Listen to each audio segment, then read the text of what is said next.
Assalamualaikum warahmatullahi wabarakatuh. Berjumpa dengan saya kembali, Arif Eko Priyo Atmojo.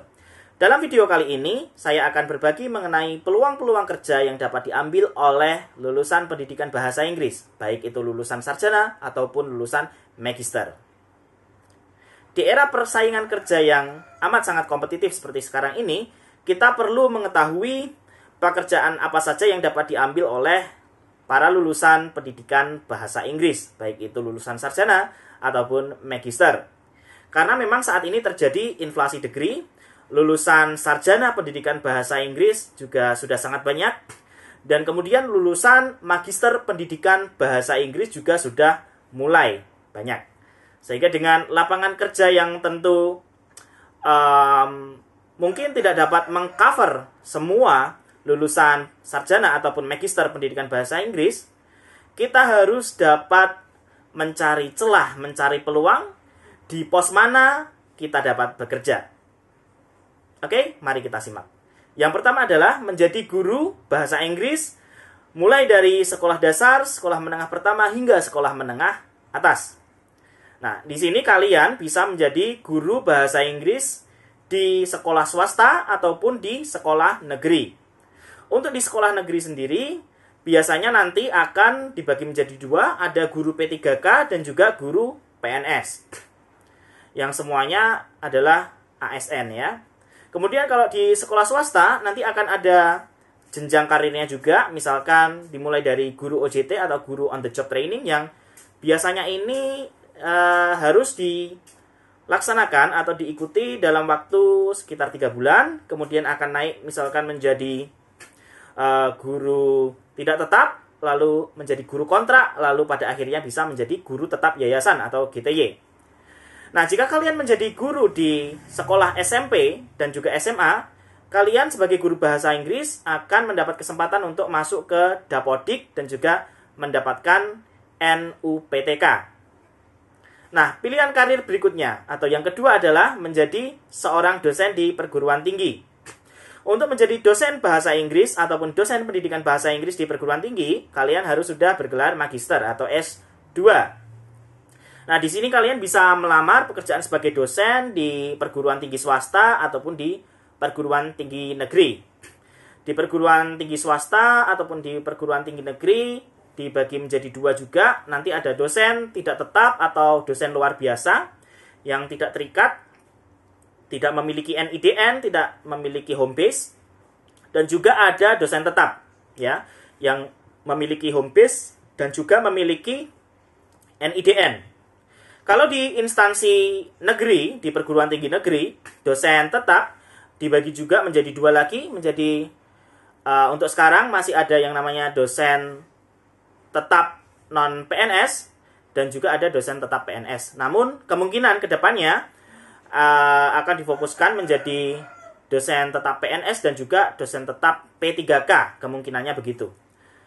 Nah, untuk di perguruan tinggi swasta sendiri kemungkinan juga sama, nanti akan ada jenjang karirnya juga, misalkan mulai dari dosen tidak tetap atau dosen luar biasa itu, lalu nanti jika ada rekrutmen terbuka, nanti kalian bisa juga menjadi dosen tetap yayasan.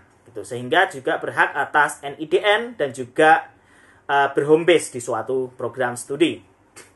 Lalu pilihan karir yang ketiga adalah menjadi Widya Iswara. Ya, Widya Iswara ini biasanya bertugas di balai diklat ataupun balai penataran begitu ya. Sehingga memang biasanya juga sudah dipersyaratkan untuk bergelar S2 atau magister. Lalu yang keempat ada tutor atau instruktur. Tutor atau instruktur ini biasanya bekerja di lembaga bahasa, pusat bahasa, balai bahasa, lembaga kursus, ataupun lembaga les. Kalau yang tiga pertama tadi, seperti lembaga bahasa, pusat bahasa, ataupun balai bahasa, ini biasanya berada di bawah naungan perguruan tinggi. Namun untuk lembaga kursus atau lembaga les, biasanya berdiri sendiri dan didirikan oleh pihak swasta. Nah, kalian bisa menjadi tutor atau instruktur di situ ya. Kemudian yang kelima, kalian juga bisa menjadi peneliti atau asisten peneliti. Untuk menjadi seorang peneliti di bidang pendidikan bahasa Inggris, kalian harus sudah bergelar magister atau S2.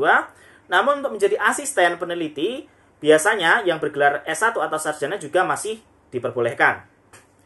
Lalu yang keenam, menjadi pengelola lembaga kursus. Ya, kalian bisa mengelola atau memanajemeni sebuah lembaga kursus atau lembaga les-lesan ya, dengan cara mendirikannya sendiri ataupun join dengan teman-teman kalian untuk mendirikan lembaga kursus atau les yang mungkin memuat ada mata pelajaran bahasa Inggris yang diajarkan, atau memang fokus di mengajarkan atau membuka lembaga kursus khusus untuk mata pelajaran bahasa Inggris.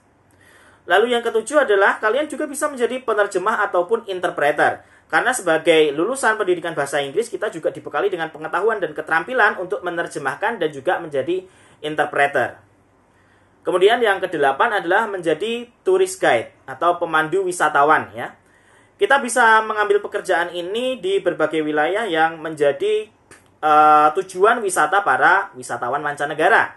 Selain harus menguasai bahasa Inggris, kita juga harus menguasai pengetahuan konten mengenai situs-situs wisata di mana kita bertugas. Misalkan sejarahnya, kemudian asal-usul daerah tersebut, maupun cerita-cerita yang lain yang berkaitan. Lalu yang kesembilan adalah kita juga bisa menjadi seorang penulis buku ataupun penulis di media massa. Untuk menjadi penulis buku ini kita bisa melalui dua jalur, ya bisa kita menerbitkan naskah buku kita sendiri, kita biayai sendiri, lalu kita jual sehingga kita mendapatkan royalti ataupun laba. Lalu bisa juga kita menjadi penulis buku untuk diajukan buku kita, naskah buku kita ajukan kepada kementerian ataupun swasta, pihak swasta yang memberikan hibah atas naskah buku kita. Misalkan ada sayembara penulisan naskah sebuah buku dengan tema pendidikan bahasa, kemudian sebagai penulis kita akan dihadiahi uang sekian dengan nominal sekian rupiah begitu. Lalu kita juga bisa menjadi penulis di media massa dengan cara mengirimkan naskah atau artikel kita ke media massa berupa koran, majalah ataupun yang lainnya. Yang terakhir adalah seorang lulusan pendidikan bahasa Inggris juga bisa menjadi staf ahli bahasa atau staf ahli pendidikan bahasa. Untuk menjadi staf ahli, biasanya seorang lulusan pendidikan bahasa Inggris sudah harus bergelar magister. Oleh karena itu, silahkan tentukan pilihan karir yang sesuai dengan minat dan passion kalian.